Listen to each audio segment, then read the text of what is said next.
Given what we've seen, what's on the cutting floor that needs to be said? With another run at this, what is it that still needs to be said?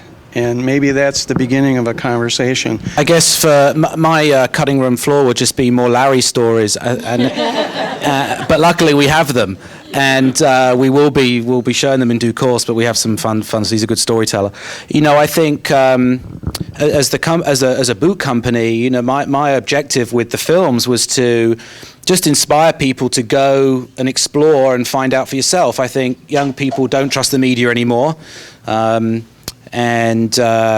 You know, you can't believe what you're told, and when you go explore and find out for yourself, you find there's a whole layer you didn't know about. And I think Detroit, more than any city we've been to, has shown that. Beyond that, I mean, this story ran itself. I mean, that was that's where my kind of objective ended, I guess, and it's not really my story, you know. It went way beyond Boots, to be quite frank, and you know, I've spent some time with Bethany. She's intense. This is emotional. This is personal. You know, it's not easy. What you know, to survive here and create art here. It's much easier to go to New York and do it, and go to Williamsburg and walk out your front door with all the resources. It's so I think I've realized through this is gone beyond what we initially intended, and I love where it's gone. But yeah, it is really not my story. This is the people you see here's story, and yours. People want to hear the story. People want to know what's happening in Detroit beyond the doom and the gloom. There are a lot of intelligent people out there, and a lot of people that believe in creativity, in doing it ourselves, in taking what looks like a million problems and turning them into a great challenge that needs innovative solutions. And that's what we saw here. So thank you. I want to thank everybody for taking the time to speak to us. There's a lot on the cutting room floor because we had to tighten things up, and there were a lot of great interviews and a lot of great people that we spoke to. So thank you to everybody who gave their time and everybody who came out. Felt like I was in a part of a family or a community, and I felt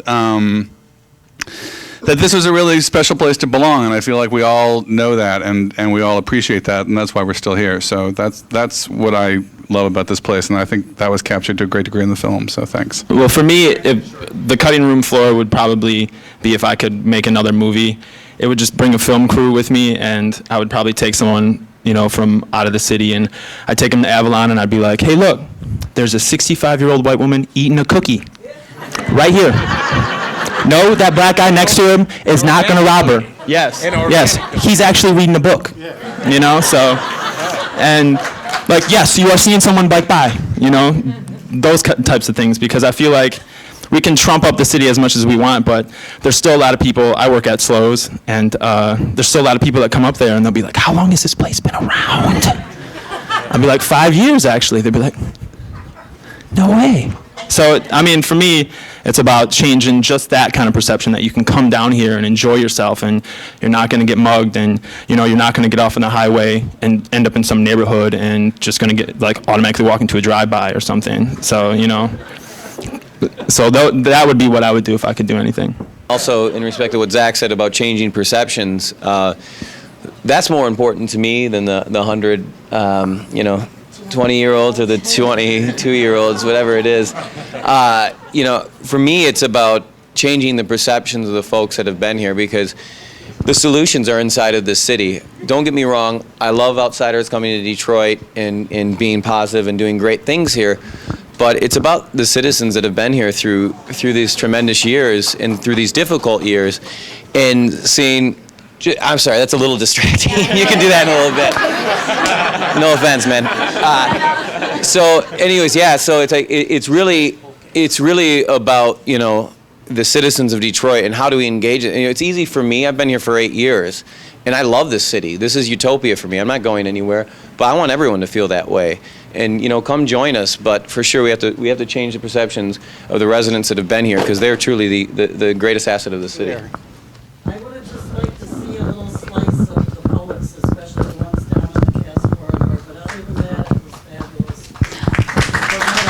I gotta say that, like, I'm from Detroit, and I worked with these guys. I was like there every single day, and there's so much stuff that got cut. I mean, it's impossible. Yeah, it's. It was completely impossible. I mean, like, Mr. Turner over here, Chris Turner, wonderful artist, and he had such some really, really great stuff to say, and we only got to hear 2 sound bites, one of them being the funniest thing ever. Sean Dart too. He was great. Okay, Oh, Sean, one more, right over here. Quick question here, because what I see here is excellent. I mean, considering everything that I've done, I've lived in New York, I've lived in Los Angeles, I've worked with Jay Giles, David Bowie, I'm part of the Michigan Film Initiative, and the only thing that was missing from here was the indigenous population, which the movie companies have neglected as well. You guys are the bridge between what is actually going on and what actually goes on in the city. There's a suburban crew that's incorrect, and there's a city crew that's incorrect.